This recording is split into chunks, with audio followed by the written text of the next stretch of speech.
This right here is a prime example of someone who thrives off colonization. White Irish, indigenous to Ireland, first blacks came in the 90s. This is why they try to regulate us to Africa. And you blastos that co-sign that nonsense, the only thing that you're doing is you are pawns for white supremacy and you don't even realize it. So this person right here is a prime example of someone who doesn't study outside of lamestream academia. They only read what they tell them. They don't do research. They don't go into old books. They just talk without proof. But on our end, we prove everything that we say. So here's a source. The name of the book is called Old English Customs by Roy Christian.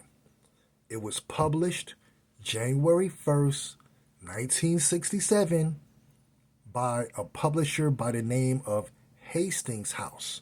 So let's read through it together.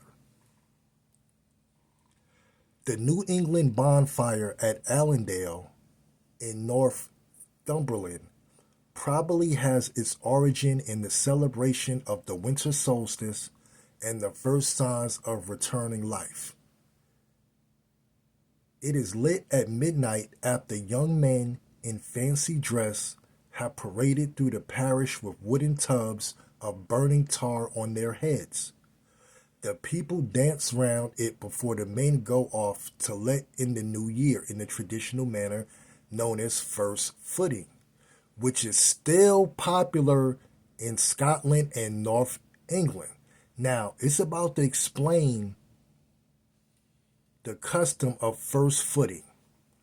The first footer, the person to enter a house in the new year, should be a dark man. A dark man, preferably a stranger.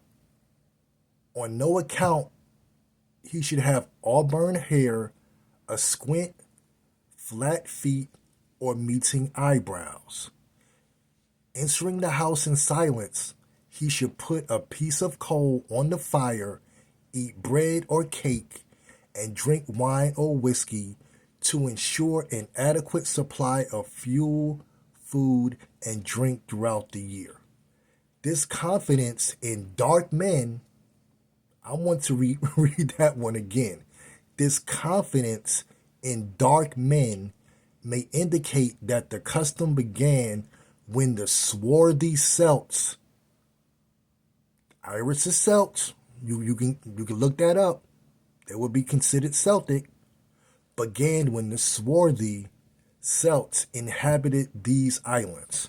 Now, you can look up the etymology of swarthy. Dark-colored, tawny, especially in reference to skin. Once again, we're not like you. We don't just get on social media and spout things that we cannot prove. You're not indigenous anywhere, and you know it. So I advise you just to learn how to be quiet and let the real teachers teach and get out of that colonized mindset. Because anything I put online, do trust. I have a source for it. And this is one. I can pull dozens. I have nothing but time. So please explain this away. Please explain this away. We keep telling you, man, we're in a different time. We're in a paradigm shift. Pluto has came back around. The days of I'm white and I say so, it no longer works.